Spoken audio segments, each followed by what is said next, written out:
Bueno, buenas tardes. Muchas gracias por acompañarnos en esta tarde para reimaginar.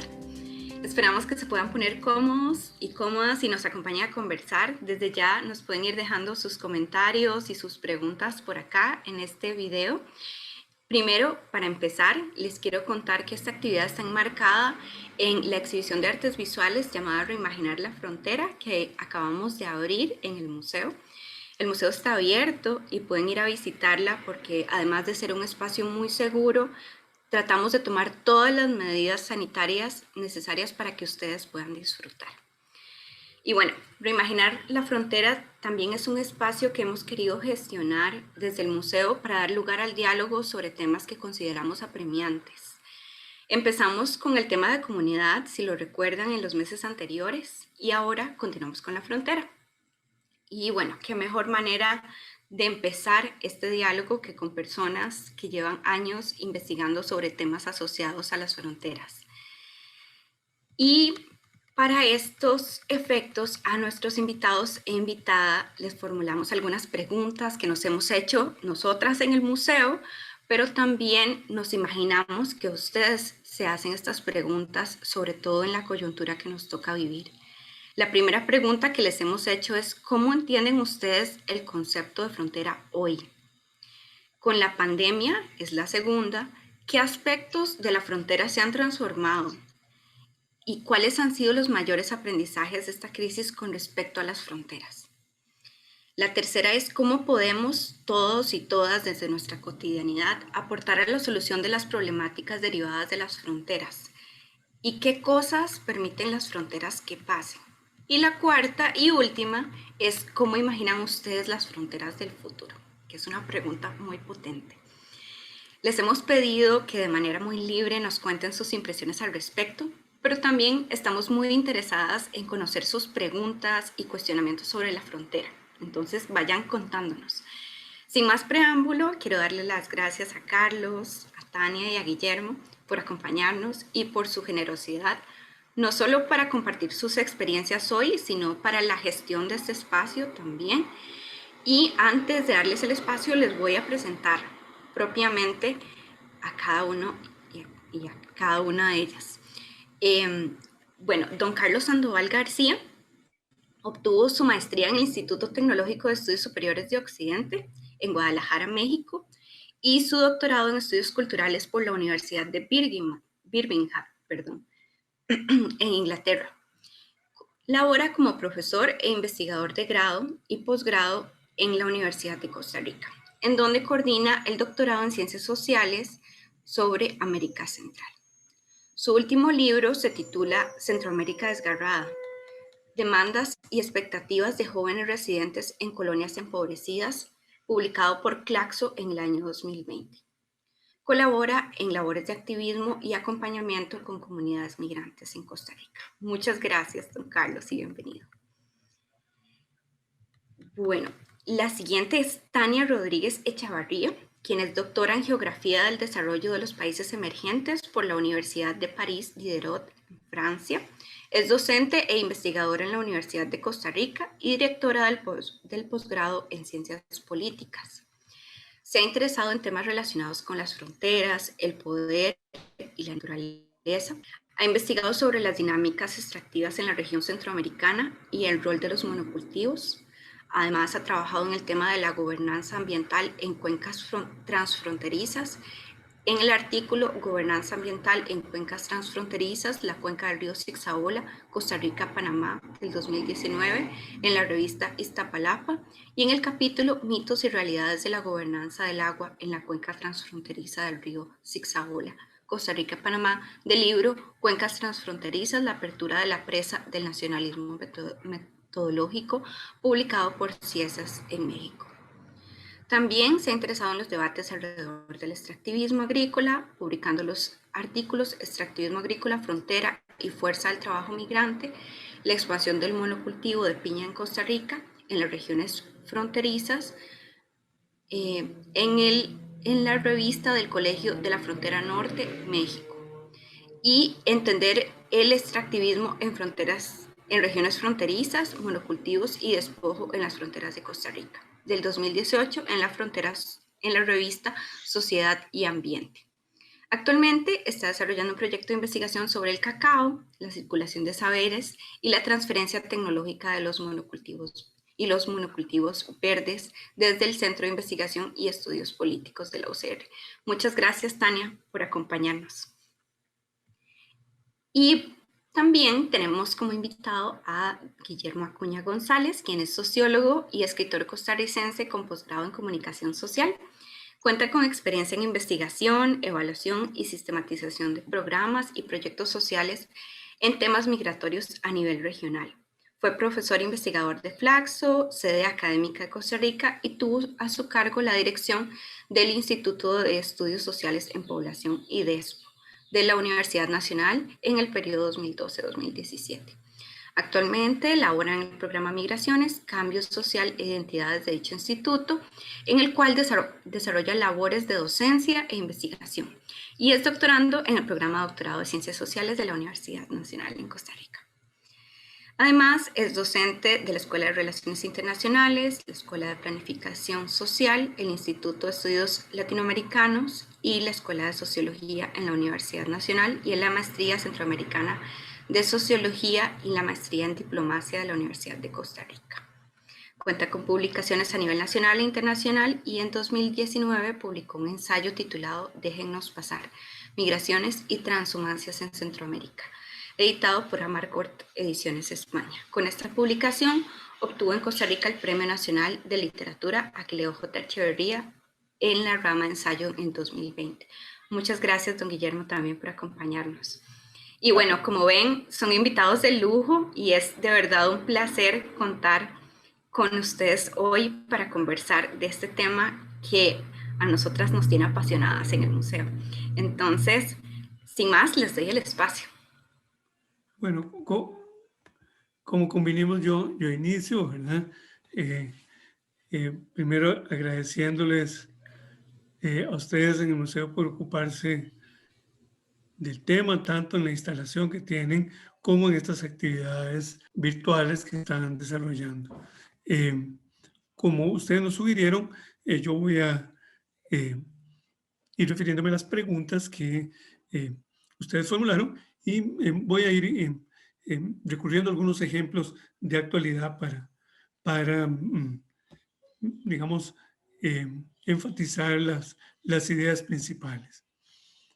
Bueno, pues voy a ir pasando la presentación si ella se aviene. Sí, estas son entonces las preguntas, ¿verdad? En resumen, ¿por qué existen las fronteras? ¿Qué ha cambiado en las fronteras? ¿Qué hemos aprendido en el contexto de la crisis sanitaria? ¿Y cuáles serían las fronteras del futuro? ¿Cómo sería un mundo sin fronteras? Bueno, sobre la primera, ¿verdad? ¿Por qué existen las fronteras? Pues yo de una manera muy sintética diría que las fronteras fueron parte del desarrollo de los estados, la mayoría de los cuales son recientes, es decir, la mayoría de los estados contemporáneos no tienen o tienen apenas 2 siglos, y sin el desarrollo de los estados, la discusión de las fronteras posiblemente o no tendría el sentido que tiene ahora, o sería un poco distinto. Decir que buena parte de las fronteras han cambiado a lo largo de los siglos, muchas de ellas son porosas, es decir, que al tiempo que marcan límites territoriales, al mismo tiempo son transitadas de manera muy fluida, especialmente en países del sur global. Usualmente en torno a las fronteras suele haber conflictos. Y tal vez un último punto sobre el cual quisiera mencionar es que muy a menudo las fronteras, o algunas de las, por lo menos algunas de las principales, se han externalizado, es decir, hoy su control está antes del límite territorial. Esto es una pequeña ilustración de algunos de los conflictos fronterizos del mundo contemporáneo. Ustedes ven que hay disputas por las fronteras en distintas regiones del mundo, incluida la América Latina y América Central, y allí también está Costa Rica, Pero uno podría decir que también las fronteras en Oriente Próximo, en Oriente Medio, en Asia del Sur, en África, en Europa, hay preguntas sobre las fronteras. Diría yo que el conflicto más importante hoy o en los últimos días está en Gaza. Y ahorita voy a referirme a ello. En cuanto a la externalización de las fronteras, que yo diría que tal vez es el de los conceptos más importantes alrededor de las fronteras, es que hoy la frontera territorial ha adelantado sus límites usualmente para controlar las dinámicas migratorias. Este es un mapa de una de las fronteras de Europa, marcadas por los puntos azules que ustedes pueden ver. Y lo que se llama la externalización de las fronteras está dibujada por los puntos rojos, y de lo que se trata es de anticiparse a la llegada de migrantes a las fronteras territoriales. Se trata, por ejemplo, de que población proveniente de África no cruce el Mediterráneo, como ustedes pueden ver allí, ¿no? Y pues ya en lo inmediato está el acuerdo fronterizo que tiene la Unión Europea con Turquía para evitar que las personas migrantes lleguen especialmente a Italia, que es, digamos, uno de los puntos más cercanos con Europa, vista eh, desde África, como también es el territorio español en Marruecos. ¿Qué ha cambiado las fronteras? Bueno, yo diría que, digamos que desde que la frontera se convierte en un referente en la constitución de los estados, yo diría que en las últimas décadas ha cambiado algo muy importante, y es que hoy el comercio tiene menos fronteras, o el comercio conoce menos fronteras, al tiempo que la movilidad de las personas enfrenta más controles. Dicho de una manera más sintética, ha habido una denacionalización de las economías y una nacionalización de la política. Y eso se mira en distintos lugares. Irónicamente, en una época que hemos llamado neoliberal, y que podríamos decir que hoy ya tiene unos 40 años, los últimos 40 años en términos de políticas económicas podrían caracterizarse por el predominio del neoliberalismo en el sentido general. Irónicamente, en estos años han aumentado los muros que acompañan las fronteras. Al final de la Segunda Guerra Mundial, se estimaba que había 5 muros. Luego de la caída del muro de Berlín se contaban 15 y hoy hay 70. Y yo aquí muestro, tomado de un libro extraordinario que se llama El Atlas de las Fronteras, algunos de los muros principales que acompañan algunas fronteras. Ellos están agrupados acá, y la imagen es más amplia, pero acá están los que tienen mayor altura. Ahí podemos ver, por ejemplo, la valla que separa Ceuta, que es territorio español, en Marruecos, que separa Melilla, también en Marruecos, el muro que está en algunos de las áreas de la frontera de México y los Estados Unidos, y otros así, incluido el de Israel y Cisjordania, muy cerca de Gaza, donde hoy hay una escalada muy seria. Este es pues posiblemente la frontera hasta hace, digamos, un año más transitada del mundo, posiblemente también en América Latina, con la frontera entre Colombia y Venezuela. Las personas centroamericanas que usualmente procuran llegar a los Estados Unidos lo hacen por los puntos que están cerca del Golfo de México, y que los lleva especialmente al estado de Texas. La otra frontera, la que los llevaría a Arizona o estados al otro lado, a California, les llevaría unos cuantos miles de kilómetros más. Hay mucho tránsito acá y muchas de las zonas de frontera entre Estados Unidos y México son áreas desérticas, lo cual vuelve más complejo ese caminar de las fronteras. Como decía, las últimas semanas ha habido un enrarecimiento, un incremento de los conflictos en la frontera entre Gaza e Israel. Ustedes pueden ver que Gaza es una pequeña franja en el extremo superior izquierdo de este mapa. La parte amarillita es Israel y la parte oscura es Cisjordania. El territorio palestino está dividido pues entre Cisjordania y Gaza, y donde existe la mayor densidad de población, sin duda es Gaza, que ustedes pueden ver el poco territorio que tiene respecto al territorio de Israel. Y hay una área que ha venido siendo apropiada por Israel, que es la que está marcada con unas rayitas. Esta escalada del conflicto es la mayor desde el año 2014. Y para ir terminando, otra de las preguntas que nos hacían es ¿qué hemos aprendido en este mundo de fronteras en el contexto de la crisis sanitaria? Bueno, yo diría que en términos generales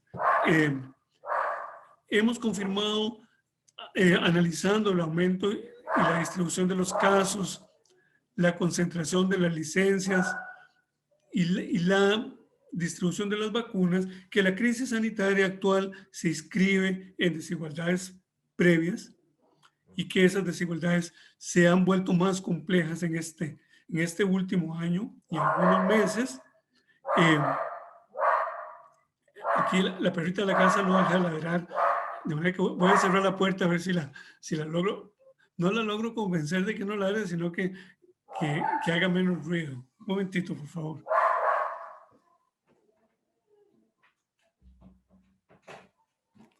Bueno, a ver si nos ayuda, porque cuando algún perrillo vecino aparece, ella no deja de defender el territorio porque tiene su propia noción de las fronteras, ¿no? Y el control del territorio. Bueno, lo segundo, decir que sin duda esta crisis económica que estamos viviendo tendrá hondas repercusiones. Ya la CEPAL se preguntaba, la Comisión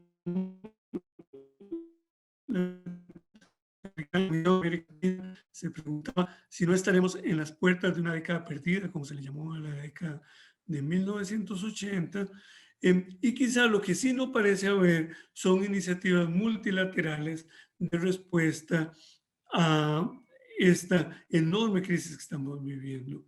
Y finalmente, en términos políticos, se abre la pregunta si esta crisis será una oportunidad para construir más equidad global o para profundizar los riesgos del autoritarismo populista. El modo en que se ha manejado esta crisis sanitaria, particularmente en India y en Brasil, son quizá los ejemplos globales extremadamente preocupantes.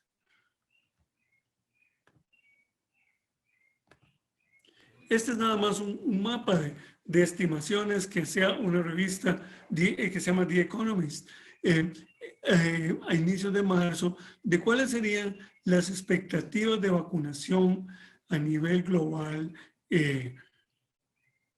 en el contexto de la crisis del COVID-19. Y como ustedes pueden ver, una buena parte de la humanidad tendría oportunidad de vacunarse o hacia el final del año 2022 o del año 2023. Eso tiene enormes repercusiones porque ya sabemos que han aparecido nuevas variantes y en la medida que aparezcan nuevas variantes es más difícil tener seguridad, y pareciera que la seguridad en términos de la salud o es planetaria o global o no es, ¿verdad?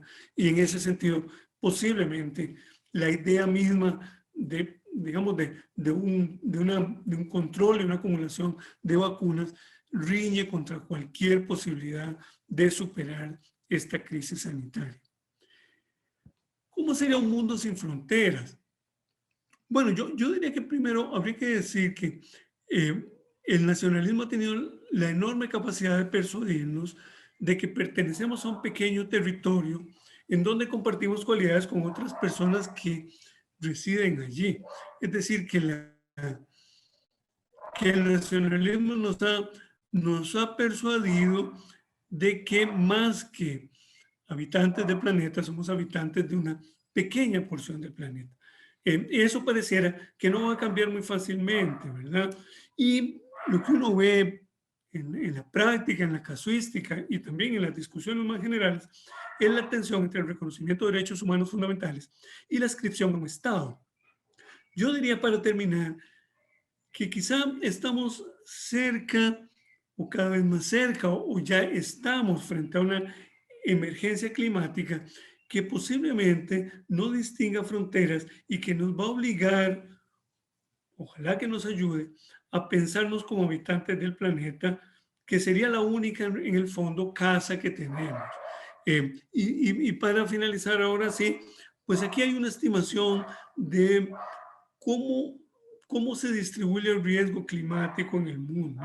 Y nosotros podemos ver que en, en esta pequeña franja en la que nosotros vivimos, hay marcados riesgos inminentes, ¿no? Lo hemos vivido el año pasado con la temporada de huracanes y sin duda que vamos hacia un escenario, diría yo, muy reservado y sobre el cual efectivamente tenemos, como dice la convocatoria que nos han hecho, repensar las fronteras. Muchas gracias.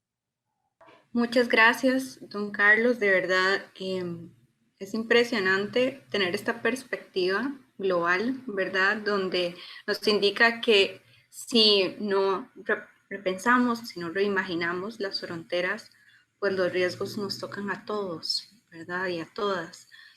Le voy a dar la palabra a Tania. Y bueno, Tania, aquí tiene el espacio para compartirnos su presentación. Bueno, buenas tardes a todos y a todas. Yo quería presentar un poco desde una perspectiva más desde la geografía. Aquí les traía una imagen de una parte de un mural que está en Tijuana que dice "Partir es un poco morir", que es una de las partes que se ve arriba de las caras. Fue pintado por Mauro Carrera en el 2019. Porque también, bueno, articulando un poco que ustedes tienen una exposición de arte, también las fronteras se han vuelto en sí un lugar, ¿verdad?, resignificado y pensado, un lugar donde tenemos en este momento, disculpe, don Carlos tiene un perrito, yo tengo un bebé. Bueno, entonces, en este sentido, es un espacio en sí mismo, ¿verdad? Con una producción artística también y que la gente se ha apropiado de ellos. En este mismo espacio se generaron instalaciones, ¿verdad? Con subibajas para tratar de traspasar esta imagen tan imponente como es un muro, ¿verdad? En ese sentido. Bueno, yo me aproximo, a mí me hicieron varias preguntas también y una de las preguntas que me hicieron para empezar es cómo me aproximo yo al concepto de frontera. Bueno, yo me aproximo a las fronteras desde la geografía como geógrafa, aunque me presentaron como politóloga, pero yo ahora me estoy como sintiendo más identificada con esa disciplina, aunque transito entre las dos, y más particularmente a la geografía política. Mis trabajos se basan en la reflexión de las fronteras como objetos geográficos y como una expresión de la política, porque bien, una de las decisiones más claras es que las fronteras no son naturales, son artificiales, son pensadas, son construidas y son imaginadas, ¿verdad?, sobre un territorio en particular. ¿Qué entendemos por frontera? Bueno, yo las concibo no como líneas, y eso es una cuestión que me parece importante, las pienso más como regiones dinámicas. La frontera para mí es un objeto privilegiado de estudio geopolítico porque evidencia que articula la decisión y la expresión de esta decisión, de esta expresión del poder sobre un territorio.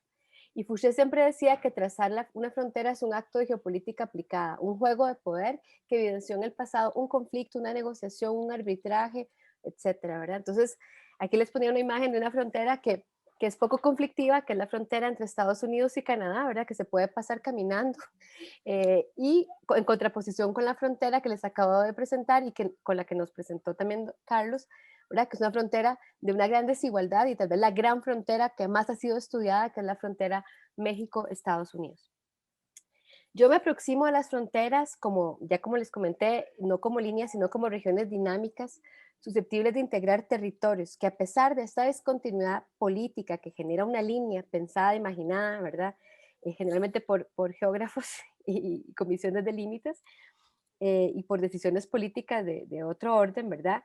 En torno a estas regiones se articula una gran diversidad de actores, ecosistemas, actividades productivas que establecen una gran diversidad también de relaciones de poder como en cualquier territorio, ¿verdad? Pero que se complejizan por la colindancia de otro sistema político, ¿verdad? Pero también de otro modelo de desarrollo y otras agendas políticas diferentes. Aquí también les planteaba esta misma frontera entre Estados Unidos y México, ¿verdad? Con este maravilloso graffiti que dice, también de este lado hay sueños. Poco que vean, y esto en la geografía ha sido todo un tema, ha habido una evolución de cómo pensar la frontera del límite fronterizo, donde hay mucha gente que se interesa cómo se trazó, quién lo trazó, qué intereses lo trazaron, ¿verdad? La zona fronteriza, que es esa perspectiva más militar, como una zona de contención, de control, etcétera. Y yo pertenezco a este grupo de investigadores que son los Borderland Studios, ¿verdad? Que son como que pensar la región fronteriza como una continuidad, un poco también como lo planteaba don Carlos, a partir de comunidades que comparten características culturales y también problemáticas, ¿verdad? Ha sido como una evolución de pensamiento desde la geografía.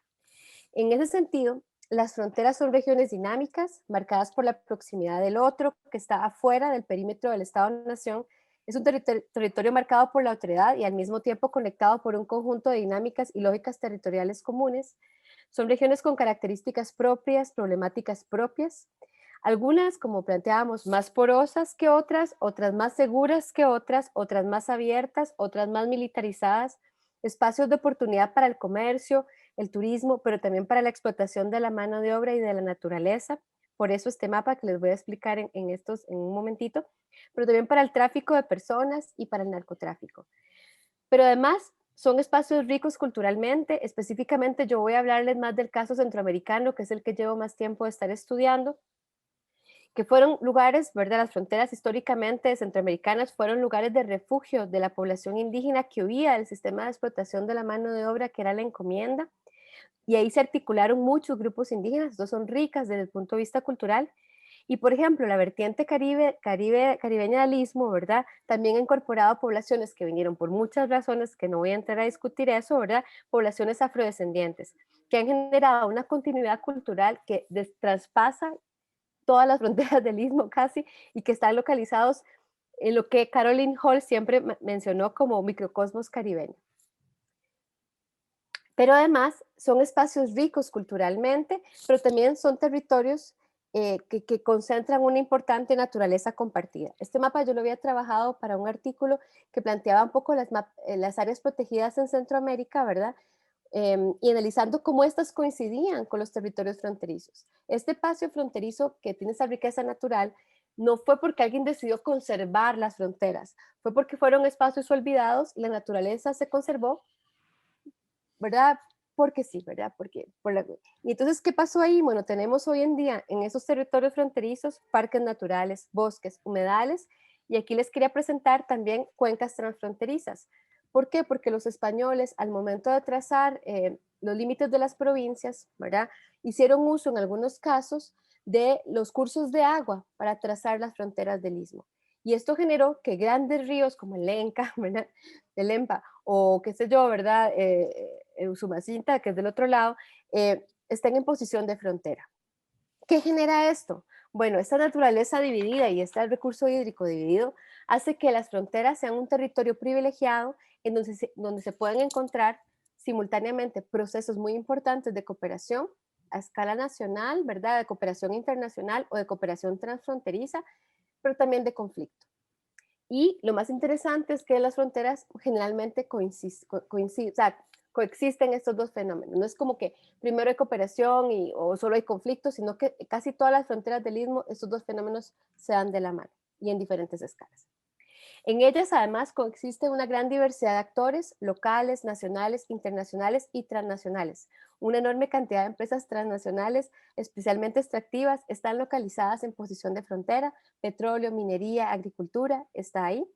Y como afirman Piquet y Renard, que son dos teóricos sobre fronteras, ellos dicen que a la gestión territorial vertical, jerárquica y administrativa y centrípeta se articula a veces por oposición una gestión reticulada que se desarrolla especialmente a lo largo de las fronteras, apoyándose en redes de actores transgresores espontáneos resultantes de una tradición social, cultural y étnica anterior al establecimiento mismo de las fronteras. Es decir, los actores fronterizos generalmente están ahí para transgredir un poco esas dinámicas fronterizas. Una de las preguntas que me hicieron también tiene que ver con la pandemia. ¿Qué aspectos de la frontera se han transformado con la pandemia? Por casualidad, y Guillermo me estuvo apoyando también en un análisis que hacíamos de cómo ha cambiado las dinámicas fronterizas en este istmo alrededor de la pandemia, pues lo que hemos llegado a la conclusión es que la pandemia generó una resignificación de las fronteras, ya que éstas retomaron en algunos casos sus funciones de control y vigilancia que habían dejado de ser funciones centrales. Hablo específicamente del caso, por ejemplo, de las fronteras internas del espacio Schengen europeo, que por mucho tiempo dejaron de ser límites tan estrictos y ser espacios más bien de libre movimiento. Y en otros casos de fronteras no integradas, como las centroamericanas, por ejemplo, se reforzaron procesos de vigilancia y militarización en algunos casos que no necesariamente tenían que ver particularmente con la pandemia, sino que había un proceso anterior a la pandemia que nos ha llevado a esto, que es un poco lo que planteaba Carlos, ¿verdad? Con toda la externalización de las fronteras. Es decir, la pandemia es una continuación de algo que venía desde atrás. En ese sentido, las fronteras definieron, en el marco de la pandemia, los perímetros de la responsabilidad de los estados para hacerle frente a la pandemia. Es decir, a escala mundial, a pesar de intentos de organismos multilaterales de generar respuestas globales, fue evidente que los estados no estuvieron de acuerdo y más bien asumieron una respuesta nacionalista y generaron políticas internas para hacerle ellos mismos de diferentes estrategias frente a la pandemia, lo que generó que estados colindantes tomaran medidas muchas veces contradictorias para gestionar la pandemia, como fue el caso de Costa Rica, Nicaragua, Uruguay y Brasil, o más, y paralelamente procesos de competencia por suministros médicos y vacunas, generando aún más tensión en el marco de todo el contexto ligado a la pandemia. Según la tipología de fronteras de Oscar Martínez, que es un especialista en Borderland Studies, pero trabaja sobre todo en el tema de la integración, él nos habla de las fronteras integradas, ¿verdad? Que son como el ideal de las fronteras a nivel de integración, digamos, y que solo podemos encontrar el caso de la Unión Europea específicamente en el perímetro donde está el espacio Schengen, ¿verdad? Es decir, que son fronteras casi invisibles, fusionadas. En este espacio, por primera vez en mucho tiempo, se vieron resurgir y convertirse de nuevo las fronteras en límites y barreras, funciones que habían dejado de ejercer, evidenciando la fragilidad de todos estos procesos integrativos, y por primera vez en mucho tiempo se limitaron los desplazamientos de personas entre países, regiones y ciudades, porque aquí me gustaría precisar que las fronteras son solo una de las formas de discontinuidad política, hay muchas otras, ¿verdad? Por el contexto de la pandemia, las fronteras en muchos casos fueron vistas como cordones sanitarios, y eso ha sido muy estudiado por las personas que trabajan fronteras, de cómo se constituyeron estos cordones sanitarios y fueron efectivos o no. ¿Qué buscaban? Realmente algo muy básico, asegurar y cerrar exclusivamente el flujo de personas, no de mercancías ni de capitales, y con el único fin de limitar la expansión del virus. Para el caso de las fronteras centroamericanas, esto fue muy interesante, ¿verdad? Porque tienen procesos de integración, como los plantea Oscar Martínez, mucho más débiles, es decir, fronteras que según él son coexistentes, ¿verdad? Que son fronteras como, por ejemplo, el caso de Costa Rica y Nicaragua, que tienen una estabilidad fluctuante con periodos de tensión y periodos de cooperación y con relaciones bastante dinámicas a escala local de intercambios, ¿verdad? O fronteras como el caso, por ejemplo, de El Salvador y Guatemala, o Costa Rica y Panamá, que son lo que él llama interdependientes, es decir, ¿verdad? Fronteras que tienen relaciones amigables, cooperativas, que a veces la gente no está consciente de dónde está el límite, como este mojón que les traje, esta fotografía la tomé yo en la frontera de El Salvador y Guatemala. Nos costó montones encontrarlo y la misma gente decía, creo que está por ahí detrás de las vacas, ¿verdad? Es una frontera que se vive desde otro lugar y la gente atraviesa esa frontera a pesar de que no hay una integración forzada a la escala local, hay una dinámica bastante interesante. La pandemia generó un discurso de cierre, ¿verdad? Que no fue muy realista, especialmente en las fronteras de Costa Rica. Un cierre que yo llamo funcional, pero no real, ya que a pesar de los cierres formales en muchos de los territorios fronterizos centroamericanos, en ese caso, encontramos importantes actividades que no se pararon para nada durante la pandemia, especialmente las actividades extractivas que requieren generalmente de una frontera viva en donde se pueda tener acceso a mano de obra transfronteriza, inmigrante irregular, sin ningún control. Actividades como la piña, la palma africana, la caña, los cítricos, el banano, entre otros, mantuvieron articuladas las fronteras con el fin de responder a las demandas de mano de obra de las empresas. Los mismos estados garantizaron este abastecimiento y la circulación de personas a pesar de la pandemia. Por ejemplo, en el caso de Costa Rica y Nicaragua, hablábamos que la frontera estuvo cerrada hasta marzo-abril de este año. Y eso no es realmente cierto, porque las direcciones de migración de ambos países, para suplir las necesidades de las empresas de mano de obra migrante irregular, crearon todo un circuito que conectaba Rivas con las diferentes plantaciones, fincas en el país para suministrar mano de obra migrante irregular a estas fincas. Es así como en el mundo el mercado siempre encuentra formas de adaptarse a los cambios y a las amenazas. Mientras existan desigualdades, siguiendo un poco la línea de Carlos, mientras existan desigualdades, el mercado va a identificar las oportunidades, aun cuando el discurso imperante sea pensar las fronteras como cordones sanitarios. El flujo de trabajadores, de mercancías se mantuvo, en muchos casos aumentó. A escala global, por ejemplo, podemos ver empresas como Amazon que vieron sus ganancias aumentar a la luz de las políticas de confinamiento. Otra pregunta que se me hizo fue cuáles han sido los mayores aprendizajes de esta crisis con respecto a las fronteras. Bueno, yo quise, como desde una perspectiva más geográfica, hacerlo desde escalas y lo quería ver así a grandes rasgos. Tengo otros, pero bueno, traté de articular los que más me llamaron la atención para esta ponencia y era como que para mí la primera y principal es que el mercado siempre encuentra formas de adaptarse a los cambios y amenazas. Mientras hayan estas desigualdades, ¿verdad? Va a identificar oportunidades y encontrar la forma de aprovechar hasta una pandemia para sobrevivir y recrearse y él sí reimaginarse. Como ha sido el caso del turismo por vacunas, que nos sorprendió a todos y que parece que se ha convertido, han aumentado las rutas aéreas, las empresas, ¿verdad? Están dando nuevos paquetes, o sea, ha dinamizado una economía del turismo que está facilitando, ¿verdad? La reactivación económica de algunos estados estadounidenses. A escala global también es que las respuestas nacionalistas a la pandemia han demostrado no ser suficientes frente a un virus que atraviesa fronteras y que se transforma conforme se mueve geográficamente, es decir, las cepas. Si seguimos acaparando vacunas o haciendo políticas solo pensando en la población que está localizada en un perímetro estatal, efectivamente, como habrán cepas que se van a transformar y que pondrán en riesgo tal vez la efectividad de las vacunas.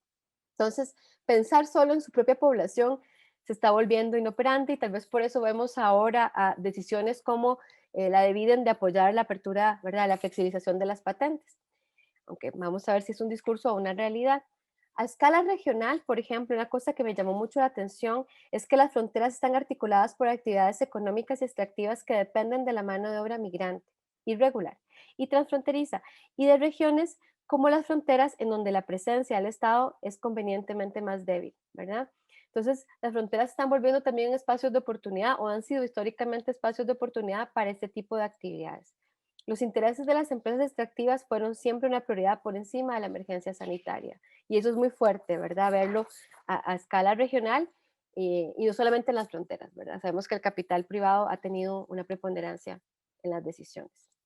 La pandemia también a escala nacional evidenció las lógicas de explotación laboral, por ejemplo, en las piñeras y empacadoras de la zona norte, que se convirtieron en focos de contagio, pero sin llegar a cambiarlas. Por primera vez, a mí me impresionó un montón es ver eso en la portada de La Nación, pero que ahí quedó, ¿verdad?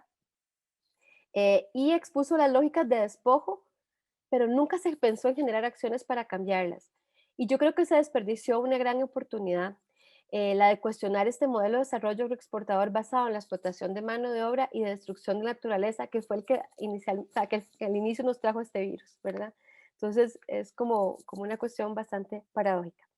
Y ya para ir cerrando, otra pregunta que se me hace fue cómo podemos desde nuestra cotidianidad aportar a una solución a las problemáticas derivadas de las fronteras y qué permiten las fronteras.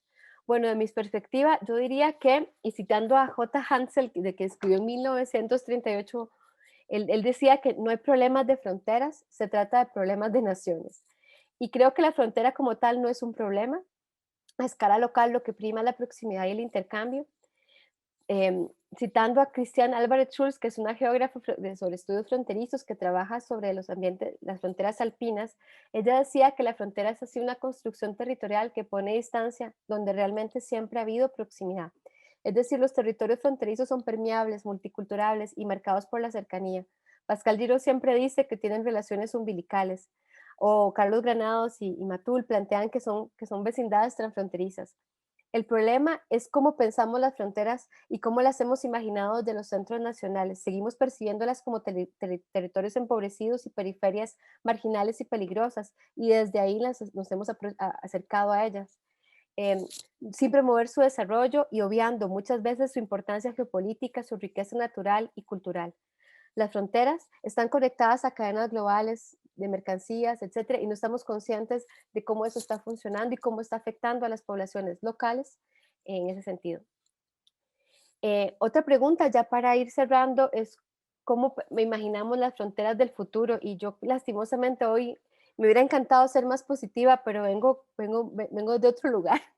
Después de ver lo de Gaza y ver otras situaciones, lo que para mí está claro, ¿verdad? Y coincido con Anloha Milatsari, es que es necesario repensar las fronteras en su tiempo y espacio. Por mucho tiempo nos han hecho pensar que el problema está en las fronteras y que la solución está en eliminarlas. Por ejemplo, Regis Debray escribió un libro que se llamaba Elogio a las fronteras y hablaba de la tendencia a imaginar un mundo sin fronteras, ¿verdad? Como un poco lo que planteaba Carlos, desde la globalización y también desde la cooperación o la ayuda al desarrollo. En la década de los 90 aparecieron un montón de iniciativas como Médicos sin Fronteras o Payasos sin Fronteras o hasta Abogados sin Fronteras en ese sentido. O, por ejemplo, también el tema de capitales financieros, todos los paraísos fiscales que se prometían ser desterritorializados, lejos del control de los estados, o el mismo discurso alrededor del cambio climático, ¿verdad? Que nos invita a ver un fenómeno que no ve fronteras y que hay que buscar soluciones globales y no nacionales. Todo esto nos ha invitado a borrar las fronteras y demostrar la ficción que representan. Sin embargo, para mí siguen siendo discursos, ¿verdad? Y la realidad nos plantea otro escenario. La migración, el narcotráfico, la misma pandemia, la forma como se ha abordado el cambio climático hasta la actualidad han vuelto a poner a las fronteras en el centro de los debates actuales. Las fronteras nunca han sido tan estudiadas, tan citadas, tan cuestionadas como hoy en día. El número de publicaciones es alarmante y se han vuelto espacios de inversión desde el punto de vista de seguridad y vigilancia. Los recursos que se movilizan hacia las fronteras son cada vez más importantes, hasta países tan pobres como Nicaragua. Pero no así desde el punto de vista del desarrollo. Hemos invertido en vigilancia y seguridad, pero no en políticas para mejorar las condiciones de vida de las personas que habitan, que solo en Centroamérica hablamos de un 13% de la población centroamericana está ligada o cercana a las fronteras. Y en ese sentido, nos quedamos con una visión bastante perversa de las fronteras y nos damos cuenta que la única importancia que tienen ahora es para contener, limitar, pero no para construir en conjunto. Es así como las fronteras son la expresión de la desigualdad y mientras haya un sistema liderado por el mercado que se sustenta en lógicas extractivas y de despojo, las fronteras seguirán existiendo, tratando de contener todas las contradicciones, los flujos de personas que buscan mejores condiciones de vida, el crimen organizado, la violencia. La pandemia ha generado desigualdades cada vez más profundas y nos ha recordado las reglas del juego entre países ricos y pobres, entre centros y periferias. El acaparamiento de las vacunas, las patentes y el rol del sector privado han demostrado que el mercado puede más que la vida misma. Ante un escenario así, las fronteras se revivifican, retomando su rol primario y original, el militar y el de barrera. Gracias. Tania, muchas gracias. Me parece que resulta muy claro, ¿verdad?, entender todas las posibilidades que ignoramos cuando pensamos en la frontera como límite. Y bueno, creo que regresaremos a eso pronto, después de que escuchemos a don Guillermo. Bueno, buenas tardes, Priscila, amigas, amigos, Tania, Carlos y quienes nos están siguiendo esta tarde. En mi caso, bueno, tenemos una perrita, pero está dormida, entonces Qué dichosa. y, ajá, no tenemos bebés. Y el único diferenciador que podríamos tener esta tarde es el tren que pasa cada 30 minutos enfrente de mi casa, pero como están haciendo un arreglo en Santo Domingo de Heredia desde hace ya unos 3 semanas, pues digo, hemos topado con esa suerte de que el tren no pasa ni en las mañanas ni en las tardes. Lamento mucho que para las personas trabajadoras que utilizan el tren para su transporte, pues sea realmente en estos días una limitante, pero bueno. Vieran que yo he estado pensando mucho en las intervenciones de Carlos y Tania, porque finalmente cada uno de nosotros y nosotras se ubica de una forma subjetiva frente a las fronteras, ¿no? Vamos construyendo formas explicativas, pero finalmente nos posicionamos frente a ellas, ¿verdad? Ya Tania contó el tema de la búsqueda del mojón, ¿verdad? En la frontera entre Salvador y Guatemala. Nosotros tuvimos una experiencia hace un par de años llegando a México, traspasando el río Suchiate, con una serie de colegas justamente del tema del arte y fuimos interpelados por un policía migratorio del lado mexicano. Y él nos preguntaba, bueno, ¿ustedes quiénes son? Y nosotros le dijimos, hey, somos poetas y venimos a un rato aquí al lado mexicano a observar y bueno, finalmente lo que hicimos con ellos fue una lectura del lado mexicano, pero también tratando de observar las dinámicas de cruce que no dejaron de pasar esa tarde, ¿no? Entonces, realmente muy provocadoras las preguntas. A mí también me formularon las preguntas sobre el tema, sobre estos temas. Casi siempre terminar de último es una ventaja y también una desventaja, ¿no? La ventaja es que uno puede omitir cosas que ya había preparado y la desventaja es que ¿qué dice uno al omitir eso que había preparado, ¿verdad? Entonces, pero bueno, vamos un poco a trabajar algunas de las notas que habíamos preparado esta tarde. Yo coincido tanto con Carlos como con Tania en el sentido de entender la experiencia fronteriza como una continuidad, ¿verdad? Porque realmente lo que ha ocurrido en los últimos años y con el contexto de la pandemia, con la contingencia de la pandemia, es que se ha vuelto a revisitar el concepto de límite y borde y sobre todo desde los estados, ¿no? A mí me parece que hay que, y lo planteo así, yo me ubico en el tema de frontera más que en un concepto más como un proceso, ¿no? Y reflexionarlo desde otras dimensiones más allá de las académicas. Ya lo apuntó Tania, y también hemos tratado de ir entendiendo las fronteras desde otras narrativas y de otras formas explicativas. Me quedo en esta tarde con la propuesta que hacen Mesaura y Nilsson hace unos 2 o 3 años, me parece que anticipando algunos de los eventos que íbamos a experimentar en estas semanas, en estos meses del 2020 al 2021, donde plantean algunas consideraciones que me parecen importantes, entre ellas la necesidad de descomponer el carácter unívoco del término. Y creo que tanto Carlos como Tania han planteado elementos sustentados y bastante sólidos y potentes en ese sentido, ¿no?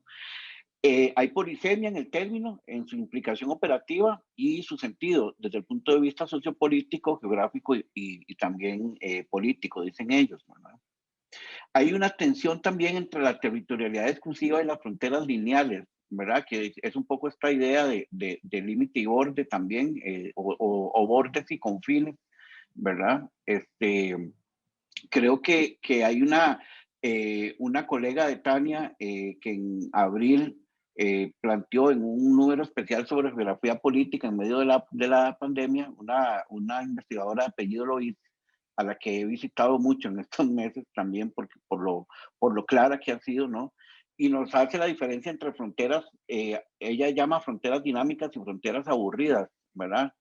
Un ejemplo de frontera aburrida es este que nos planteó Tania al principio con el borde entre Estados Unidos y Canadá, donde uno no sabe exactamente, digamos, dónde cruzó, en qué momento cruzó al otro lado, ¿verdad? Y así pasa con algunos procesos en esta región centroamericana, pero también tenemos fronteras dinámicas y ya ellos lo han apuntado desde el norte al sur, ¿verdad? La frontera entre México y Estados Unidos, la frontera entre México y Guatemala, ¿no?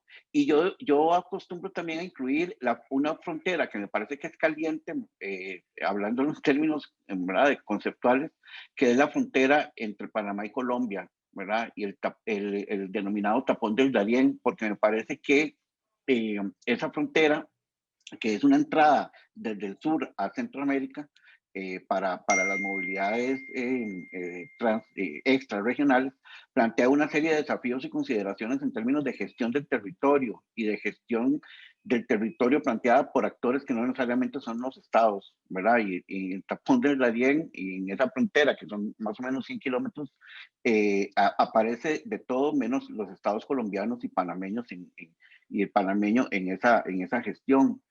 Poniendo en riesgo, ¿verdad?, los procesos de cruce y de quiebre de estas corporalidades migrantes que van transitando, ¿no?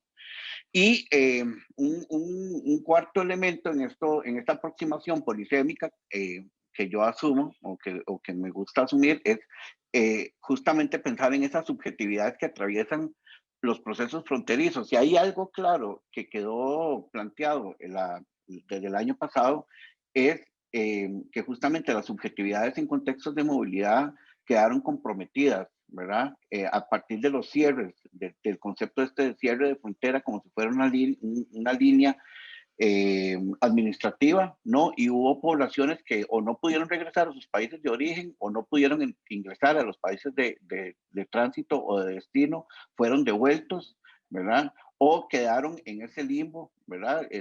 Recordemos el caso de un grupo bastante numeroso de población nicaragüense que no pudo entrar desde la frontera con Honduras, ¿verdad? Entonces, me parece que esos elementos, desde el punto de vista de aproximación, nos dan algunas ideas para el caso estrictamente regional. La otra pregunta que se nos hizo fue justamente esa: ¿qué aspectos de frontera fueron transformados con la pandemia? Y a mí me parece interesante, siguiendo con Luis, en su texto, en su trabajo del año pasado, esta idea de que la instalación de espacios y tiempos de excepcionalidad fueron procesos de continuidad de excepcionalidades que ya se venían notando a lo largo de las fronteras en toda América Latina, ¿verdad? Y que claro, en la narrativa de las excepcionalidades, pues vino muy fuerte a partir de la coyuntura y la contingencia sanitaria, pero que ya en términos de fronteras, de procesos de fronteras, ya venían experimentándose, ¿no? Los cierres fronterizos, las dinámicas de fortalecimiento de los procesos de securitización, o lo que algunos autores, creo que Carlos lo planteaba, también llaman la externalización de las fronteras, es decir, la activación de dispositivos más allá de los territorios fronterizos para disuadir procesos, en este caso de movilidad humana. Y lo veníamos observando ya desde el 2018 para el caso de la región centroamericana, cuando se activan estas dinámicas de movilización, estos dispositivos de movilización visibles y colectivos, que algunos llaman caravanas. Yo no me gusta llamarles así, pero bueno, ahí ya había un proceso de construcción de excepcionalidad, ¿verdad? Y un poco en la línea que lo planteaba Tania ahora, con el tema de la instalación de los procesos fronterizos o de los territorios fronterizos como zonas de seguridad y también de bioseguridad, ¿verdad? Y creo que ahora hay un elemento interesante que habría que discutir, ¿verdad? Y que se está planteando para el caso europeo, pero que creo que pronto va a venir por estos lados, y es todo el tema del pasaporte sanitario, lo que llaman pasaporte sanitario, ¿verdad? Que es justamente para las personas en contextos de movilidad, implicaría un riesgo más, ¿verdad? Porque implica para aquellas personas que no pueden dotarse de la documentación en los países de tránsito y de destino, implica quedar a expensas de estas enfoques y estas lógicas de seguimiento a las movilidades humanas desde el enfoque de la seguridad. En el caso centroamericano, me parece, bueno, habrían que considerar 3 o 4 elementos, ¿no? La activación de líneas y bordes con enfoque securitario.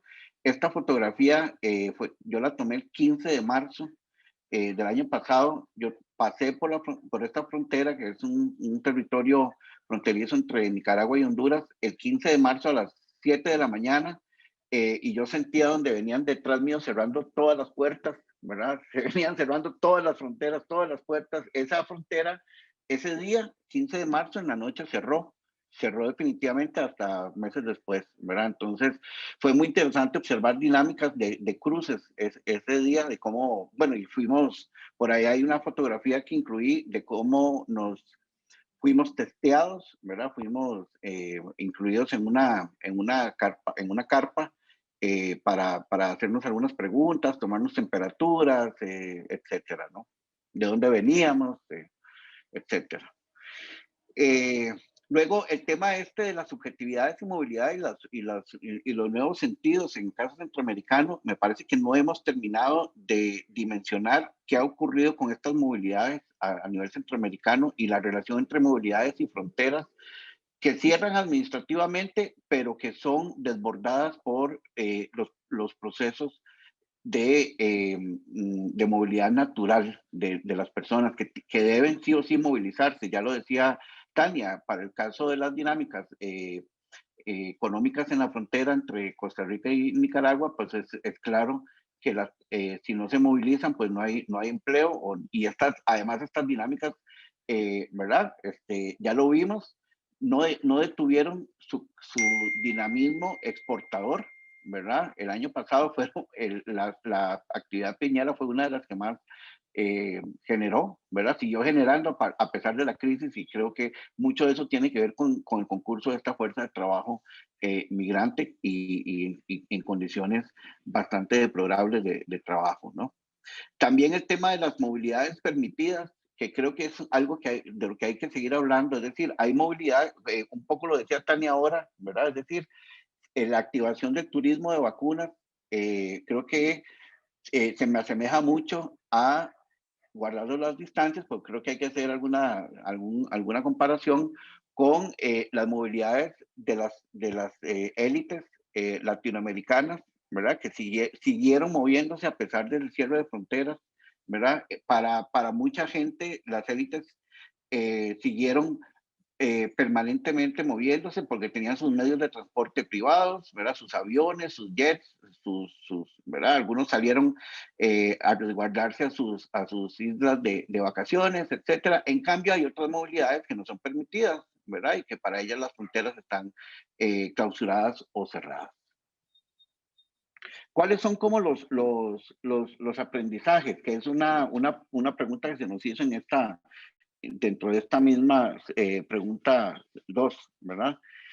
Bueno, yo creo que recoger algunas ideas que ya tanto Carlos como Tania han expresado acá, ¿verdad? El tema de la porosidad, reconocer ese elemento de la porosidad, el tema de las continuidades, ¿verdad? Los procesos de continuidad a lo largo de las líneas fronterizas.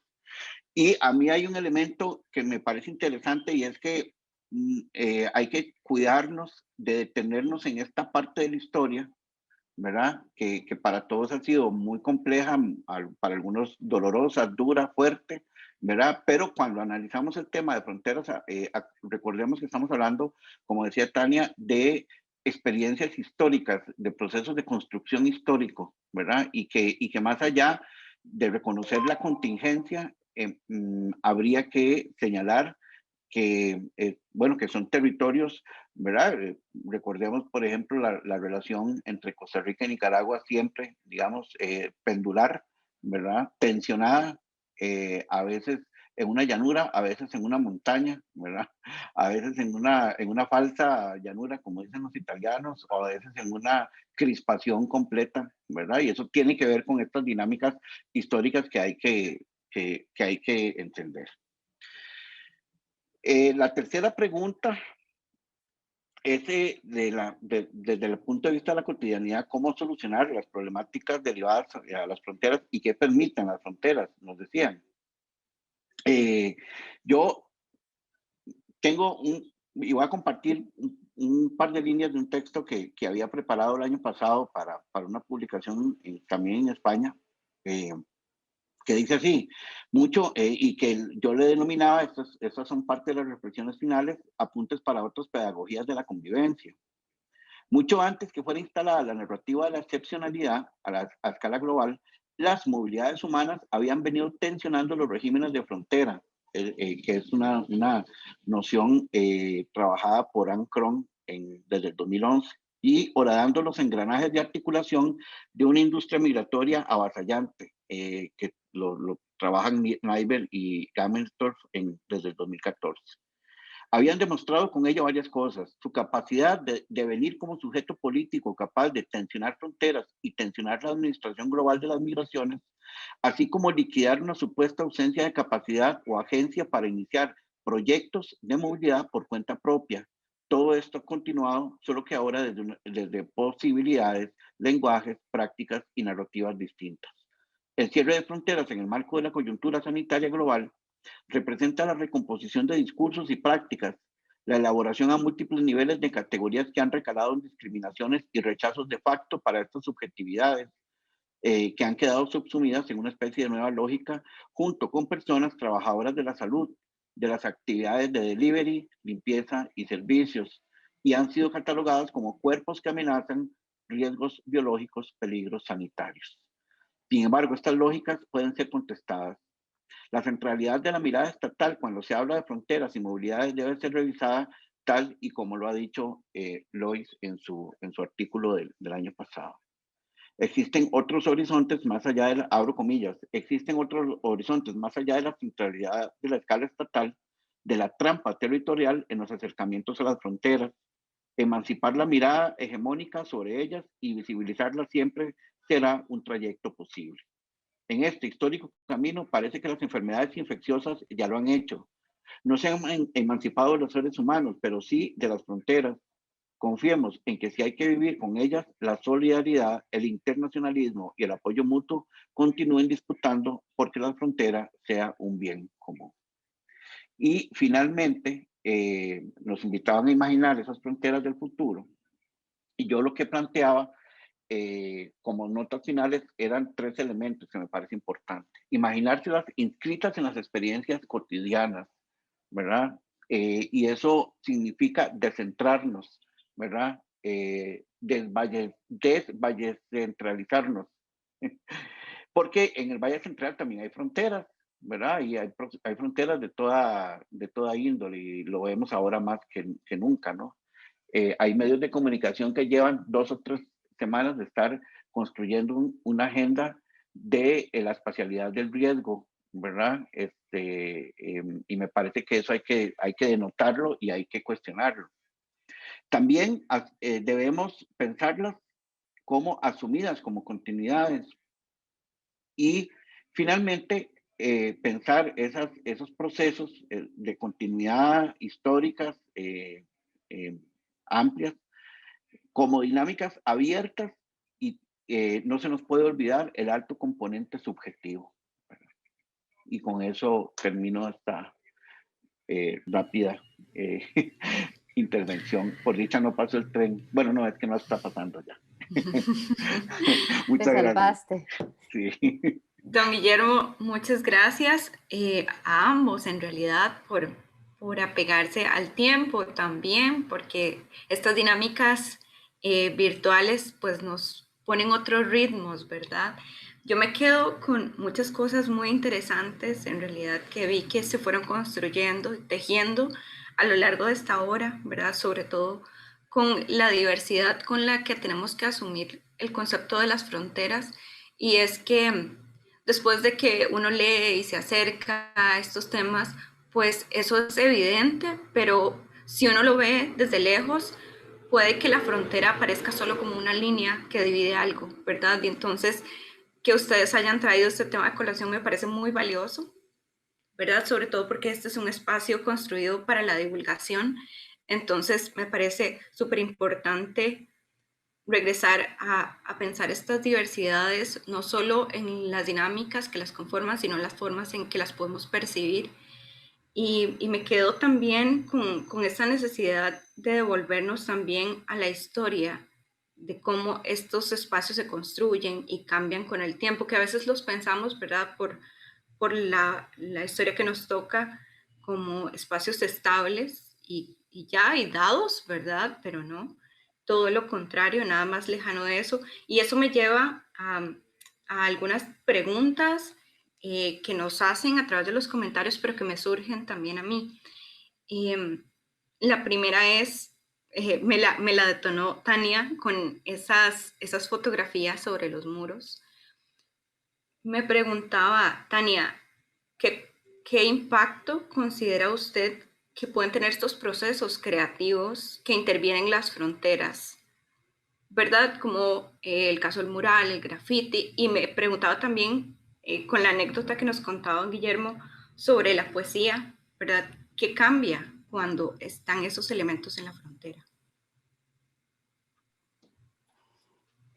Pues mira, yo traía esa imagen porque el componente performático de las fronteras es bastante amplio. Desde hace mucho tiempo se ha utilizado la frontera como una excusa para el arte o un espacio para el performance. Puedo contarte historias de performance con coyotes, cosas loquísimas que se han hecho en las fronteras, ¿verdad?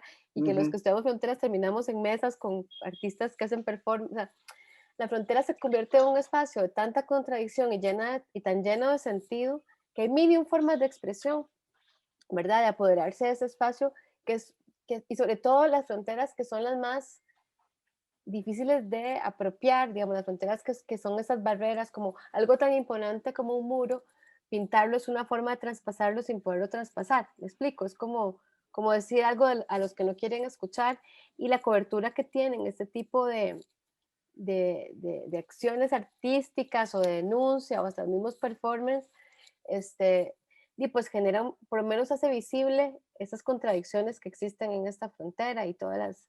Pero yo pienso que es muy importante. No sé si te hablé de los subibajas, que se pusieron subibajas entre las rejas. Iba a tener un videíto que tenía porque una amiga nos grabó un video de subibajas rosados, además, que estaban de un lado a otro, y niños de los dos lados de la frontera jugando juntos. Es un mensaje que se manda sin decir mucho y tiene cobertura mediática, y me parece que son importantes. Yo siempre he considerado que el arte al servicio de todo, o sea, hay un arte que no es comprometido y está bien, pero el arte que se posiciona y transforma y cuestiona y se apropia de algo tan absoluto como una frontera y lo vuelve relativo, me parece maravilloso, digamos, siempre me ha parecido maravilloso. Pero el poeta es Memo. No, yo solo iba a agregar a esto de la cuestión performativa, porque además no solo es estética, no solo es artística y estética, es política, ¿verdad? Porque asume un espacio, lo resignifica, le da un sentido para las personas que están de uno y del otro lado.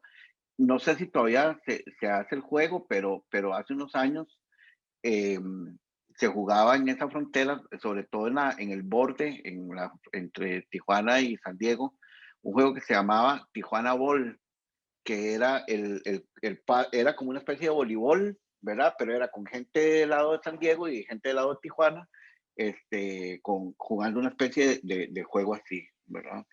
Estar ahí, por ejemplo, en Tijuana es muy raro, ¿no? Porque el muro entra hasta ya bien entrado el mar, ¿verdad? Entonces, la sensación que te da es como, ¿verdad? Sí, que hay un muro ahí que la gente justamente desde que uno ingresa a Tijuana, va observando cómo ese muro ha ido siendo transgredido a través justamente del performance y del arte, ¿verdad? Grafitis, pinturas, bueno, lo de las cruces, ¿verdad? Que es algo constante en las fronteras, ¿verdad? Tanto en Tijuana como en Ciudad Juárez también, con el tema de la violencia hacia las mujeres, pero que en la frontera está resignificado, ¿verdad? Entonces sí, me parece que eso que decís, Tania, es como fundamental y hay que seguirle dando vuelta. Efectivamente, son experiencias más ubicadas como más hacia el norte, me parece, ¿verdad? No tanto de este lado, ¿verdad? Puede ser que hayan algunas experiencias que uno no conozca, pero las que uno conoce más son estas de la frontera entre México y Estados Unidos, ¿no? Me parece muy valioso esta perspectiva que permite pensarnos como agentes de transformación, ¿verdad? Que podemos intervenir también en las dinámicas fronterizas.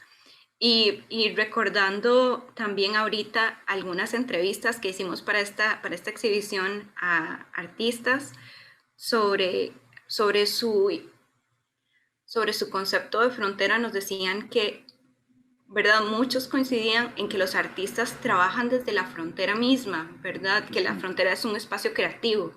Entonces, me parecía como muy valioso también pensarnos todos como artistas de esa frontera también. Y conectando también con este tema, don Guillermo, eh, me preguntaba cómo desde esta subjetividad que tenemos todos y todas, nos podemos sentir parte de esta frontera como bien común. Sí, es muy interesante esa pregunta. Yo creo que es experienciando en lo cotidiano las fronteras que tenemos cerca, ¿verdad? Y haciéndolas conscientes, digamos. Eh, yo siempre cuento esto que voy a contar porque me parece que es una, ¿verdad? Es una experiencia que denota mucho, digamos, describe mucho, digamos, como la noción y es disposición de desechos del Mall Paseo de las Flores, ¿verdad? Entonces se abren unas compuertas y, bueno, para ahí es un río. Lo que pasa es que al principio era una especie de sequía y ya con la sedimentación el río se fue, bueno, la sequía se fue sedimentando más, se fue haciendo más ancha, más ancha, más ancha, hasta que tuvieron que construir puentes para pasar de un lado al otro, ¿verdad? Y además con una cuestión de riesgo muy evidente, ¿no? Y bueno, ahí conviven población nacional y población extranjera. Ese tema es, me parece que un buen ejemplo de cómo puede uno ejemplificar, uno puede, digamos, describir el tema de la construcción de las fronteras que son inmediatas. Otro ejemplo, el tema de las cuarterías que fue puesto en agenda el año pasado, ¿verdad? En medio del crecimiento de los casos, ¿verdad? Cuando no nos imaginábamos ni por aquí la dimensión que iba a tomar esto este año, ¿verdad?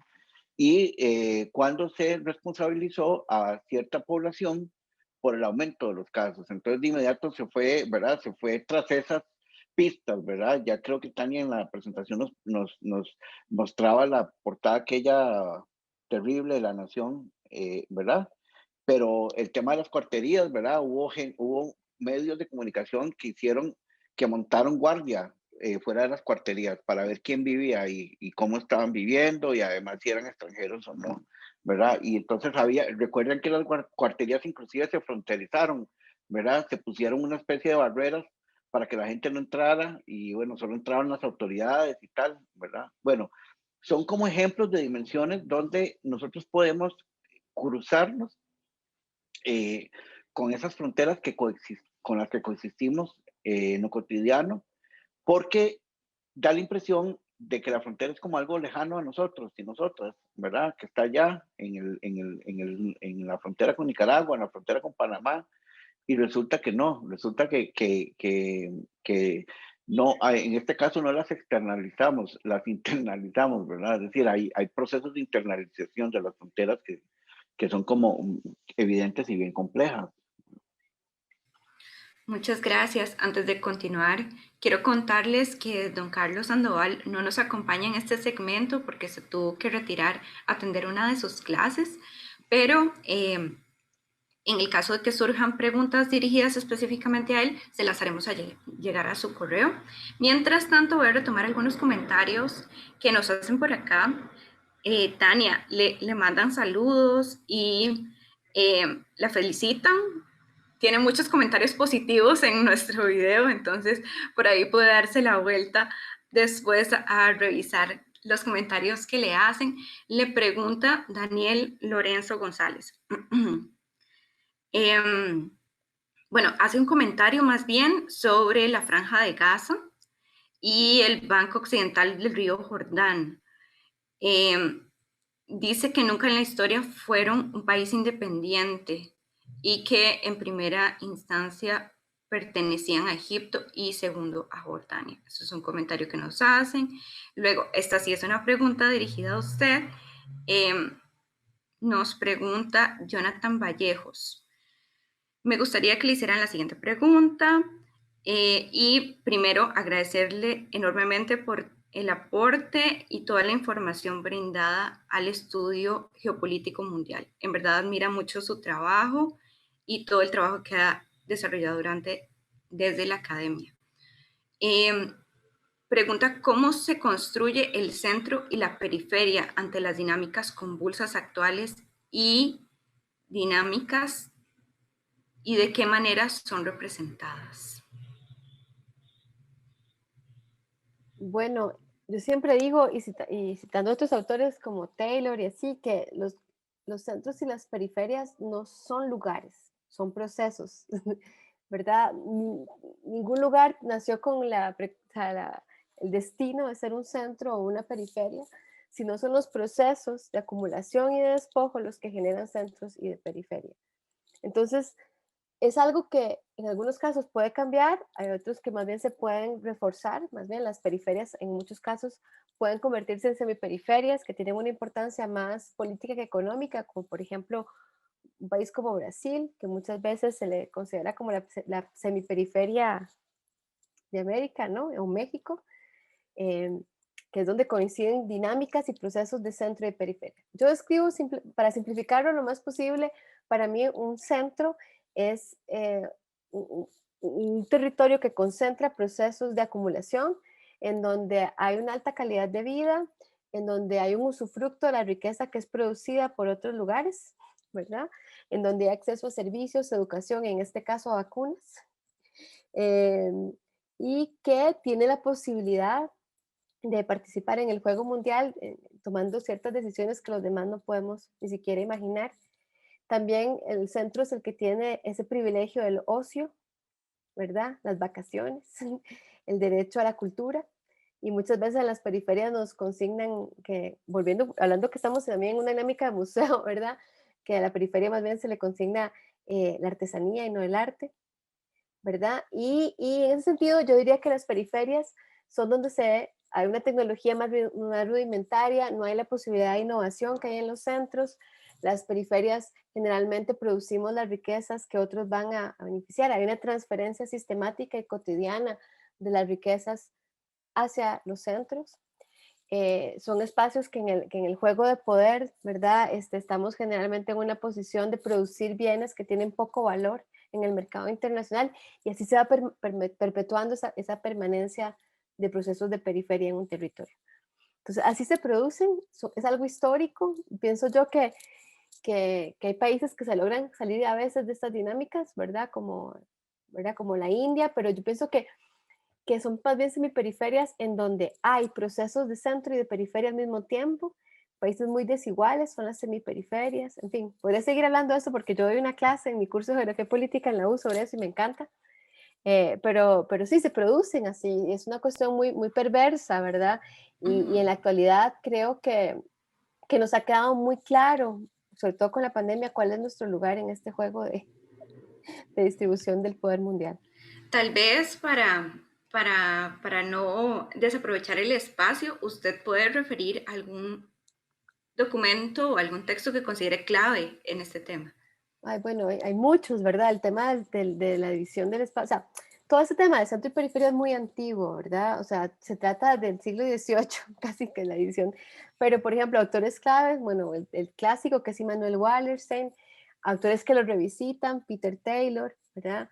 Samir Amin, ¿verdad? Hay muchos autores. Entonces, si me quieren escribir por ahí, yo con todo gusto les puedo pasar bibliografía. Muy bien, muy bien. Vamos a mantener eso presente para contarle a la gente que nos escribe. También nos pregunta, entonces, ¿se podría concluir que la pandemia es un fenómeno que viene a fortalecer más que a evidenciar las desigualdades presentes en las zonas fronterizas? ¿Qué Sumo que es para consideran? los dos, ¿verdad? Sí, es para ambos. Le voy a dar la palabra a Memo. Yo creo que sí, digamos, el enfoque con el que hay que ver esta dinámica es, vamos a ver, se habla de contingencia o de coyuntura, pero es que creo que más que una coyuntura, lo que vino la pandemia fue a visibilizar una serie de condiciones que ya estaban instaladas, ¿verdad? Hay algunos autores que hablan de crisis civilizatoria, crisis sistémica, ¿verdad? Más allá de la cuestión sanitaria, que digamos es obviamente el centro, ¿verdad? Que ya nos estaban avisando, ¿verdad? Ya habíamos tenido en los últimos 10 años 3 avisos, 3 alertas de que algo iba a pasar y las dejamos ahí, las dejamos ir, ¿verdad? Las dejamos ir por alto, ¿verdad? La crisis de la H1N1 fue una, ¿verdad? Que digamos no fue global, por eso no fue pandemia, fue epidemia, ¿verdad? Luego la crisis del ébola, que fue a mitad de la década pasada. Además, es muy interesante porque siempre el norte global o el occidente, digamos, ha ubicado el origen de todo lo que ocurre, ¿verdad? No en el norte, ¿verdad? Ni en occidente, sino, bueno, ahora fue China, el ébola fue en África, ¿verdad? Entonces hay altos componentes de racialización ahí que entran a operar, ¿verdad?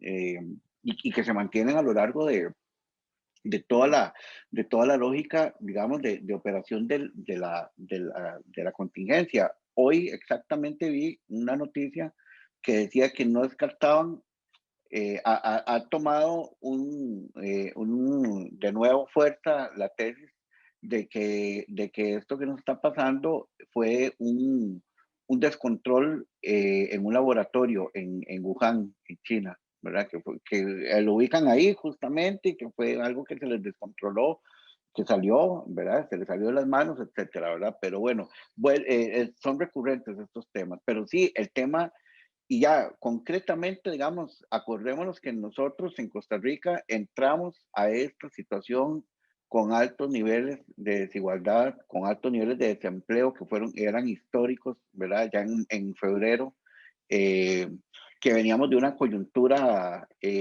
anterior con el tema fiscal, que creo que nos pasó, o sea, si escogimos un mal momento, ¿verdad? Como pareciera haber escogido un mal momento Colombia también la semana pasada para discutir el tema fiscal, pero entiendo que sí, que no, que era, ¿verdad? O sea, en términos políticos creo que no se dimensionó esto y bueno, y ya en febrero, marzo del año pasado ya había una cifra histórica de desempleo, etcétera, que la pandemia lo que vino fue a agravar todos estos niveles, ¿verdad? Es como cuando el agua baja, eh, baja y lo que uno nota son las marcas, ¿verdad? Del agua en las orillas, ¿verdad? Palos, piedras, etcétera. Eso es lo que ha pasado con la pandemia, me parece, ¿verdad? Y yo agregaría también, siguiendo un poco lo que dice Memo, yo creo que la pandemia para mí es una expresión de la crisis global, bueno, un poco con lo que dice la crisis sistémica, o sea, ¿de dónde viene esta pandemia? De un mal uso de la vida silvestre, ¿verdad? De una forma de producción, de un modelo de desarrollo que no es sostenible. Bueno, la palabra sostenible no me gusta para nada porque me parece una farsa, pero ni siquiera es verdad, que es extractivo, que destruye, que genera una estela de destrucción conforme vamos a, ¿verdad? Entonces es como muy, muy fuerte porque para mí la pandemia es una expresión de la crisis, no solamente climática, sino de la naturaleza en general, ¿verdad? Que tenemos hoy en día. Y una cosa que a mí que me gustó mucho que dijo ahora Memo fue como, nosotros ya teníamos la vulnerabilidad, ¿verdad? Y nada más llegó la amenaza. En teoría del riesgo, el riesgo se calcula así, ¿verdad? Vulnerabilidad por amenaza. Entonces, en ese sentido, yo creo que la vulnerabilidad ya estaba construida y tiene que ver mucho con, yo siento que, y bueno, mucha gente lo ha estado estudiando así a escala latinoamericana, que esa vulnerabilidad tenía mucho que ver con las políticas de austeridad y que vienen desde la década de los 80 con los planes, pues, ¿verdad? Con los PAES y esas políticas de austeridad hicieron varias cosas que yo creo que son elementos importantes. Uno, una reducción del Estado, que es el que, bueno, para mí otra gran aprendizaje es que el Estado es el que responde, no lo privado se lava las manos, ¿verdad? Entonces, eso es lo común que hablaba Memo, ¿verdad? Eso común, que es lo que busca el bien común, que busca el bienestar y que no pasa por el bien privado, ¿verdad? La generación de riqueza. Entonces, habían políticas de austeridad que habían mermado, ¿verdad? El Estado como tal, y sobre todo dos elementos claves para mí que era lo que podía hacerle frente a la pandemia. Uno, la educación, ¿verdad? Y otro, la salud. Y la educación lo digo porque yo siento que también estamos generando, eh, la pandemia está generando una gran brecha a nivel de educación ya fragmentada y debilitada que venía desde antes. Y creo que estas políticas de austeridad más bien van a debilitarnos más frente a otro tipo de amenazas como esta, que no va a ser la última, y que van a hacer que sea más difícil salir de esta crisis. Yo creo que en lugar de verlo como una oportunidad para reinventar las instituciones públicas y poner el dinero donde realmente es necesario, no lo estamos haciendo. Y prueba de ello son las medidas de contención que se han tomado desde los estados latinoamericanos en general. En el caso de Costa Rica es como no ver el problema en este momento, pero países como Brasil fue realmente una política pública de dejar el virus moverse, negar la pandemia. Entonces es muy, muy preocupante. Y yo creo que sí, que la pandemia va a hacer más evidente lo que ya estaba. El problema es qué es lo que vamos a hacer con eso, ¿verdad? Que es lo que yo creo que está. Claro, claro, esa es la clave de lo que siga, de lo que pueda seguir. Tenemos un par más de preguntas, pero creo que lo mejor será que se las respondamos vía texto para no extendernos mucho más. Entonces, lo que vamos a hacer es que yo se las hago llegar a ustedes y ustedes me cuentan sus impresiones al respecto. Son dos preguntas muy breves, pero creo que nos podríamos extender hablando sobre eso. Y bueno, para terminar, quiero agradecerles inmensamente a don Carlos, que no está aquí, pero igual le quiero agradecer muchísimo, a Tania y a don Guillermo, de verdad. Es impresionante lo que logra también el diálogo, ¿verdad? Y todas las cosas que pueden salir a flote cuando uno conversa sobre estos temas, como todo se muestra interconectado. Eso me parece una de las cosas más valiosas, ¿verdad? Como la salud, la crisis económica pasa por las fronteras y las fronteras pasan por eso también.